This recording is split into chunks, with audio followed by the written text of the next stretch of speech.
Sit down. That's it. You be good when you sit. Oh. God, you're the one who hasn't got to be left out either. Like children. It's a job to sit down. Yeah. First started the garden centre when? We first moved here in November of '59. Me and my mother and father. We actually, I suppose, we started in 1960 with the farm. So yeah. We're talking of 45 years ago. I can see a lot of improvements of it. I'm certain the public can as well. Yeah. We've got a lot of customers who've been with us. Some of us have been with us buying eggs since we first started. Yeah. And then we gradually worked. This is my first love. We gradually worked it all around to plants. We took a bit of a gamble back in the late 70s, I suppose, early 80s, when we packed the markets up and carried on working here. There was a gamble that's paid off though, but kind of a lot of work attached to it. A lot of work. I don't mind that, but like this year, patience have been tried a little bit with the weather. We do a lot of hanging baskets now, as you can see. My wife started hanging baskets actually a long, long while ago, and she started making hanging baskets, and then people started coming in, and then they started bringing their own in, and I suppose most of the baskets orders now are people returning from year in and year out. Yeah. They keep on coming, and when the girls are making them now, because I make the odd one, I don't make many. But they turn around and say, "I remember this one," or "Do you remember this one years ago?" Still going strong. It's surprising. You don't always see the customer, but you see the baskets. Oh, right. What, I thought they died off eventually, the plants in the... Yeah, they do. They do? So they tip them out and then start store the again. basket in the garden shed and then start again in the springtime. Right. Yes, there's nothing really perennial in these. Yeah. Unless you've got a greenhouse where you can take cuttings of some of the stuff, the copa. Yeah. This stuff, diacia. You know, you've got to overwinter. It's easy to buy a new plant though. By the time you mess about, the Nepeta, that's fairly hardy, but it's got to be kept over winter. It's got to be kept frost-free. But some of the stuff, I say, will go from year to year, but you've got to take cuttings of it. Yeah. Do you you've gone more for quite a lot of garden centres? They buy a lot of stuff in, don't they? We buy a lot of stuff in down the bottom there, but if you scan around here, you can see that all this stuff we've grown. Yeah. Yeah, we do cheat a little bit because we buy little teeny plugs in, and then we grow that on. There's specialist nurseries who, shall we say, for example, the Busy Lizzie, they're only small plants, have only been pricked out this week. The begonias have been done a fortnight.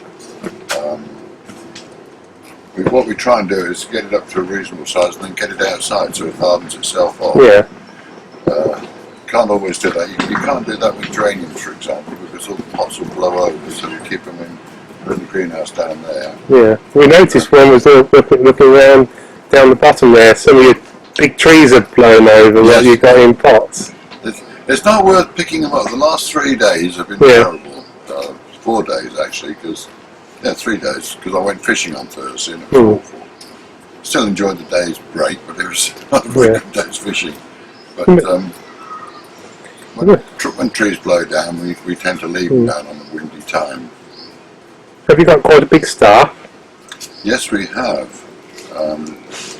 With the landscaping staff, and then we've got some, what I call it, the helpful people at the weekends, young lads, a couple of girls. Part-time, we've got close on 50. Yeah. Which is quite a lot, actually. The landscaping staff, I can't always remember their names. I don't see much of them. They go fairly early in the morning, and then when they come back and towards the end of the afternoon I'm up here working, so I don't see them. Yeah. Have you been doing landscaping for quite a while? So is new side of things? We started off with doing local building site, Wilson Homes, and then from there it blossomed out. So I suppose we've been doing it for possibly 20 years. And now we do a lot of private work now. We still do a lot of commercial work. We also do quite a bit of private work, domestic stuff. It's a good market. a lot of work attached to it, a lot of worry attached to it. Yeah. And then again, what people always fail to realise is that we give people a rough start date, and they take it as godforsaken that it's going to be May the 1st or whatever the date is. And the previous week it poured down with rain for 3 or 4 days and has put us off the previous works, and we can't keep that date in mind. So we turned around and said, well, it rained hard last week. Did it?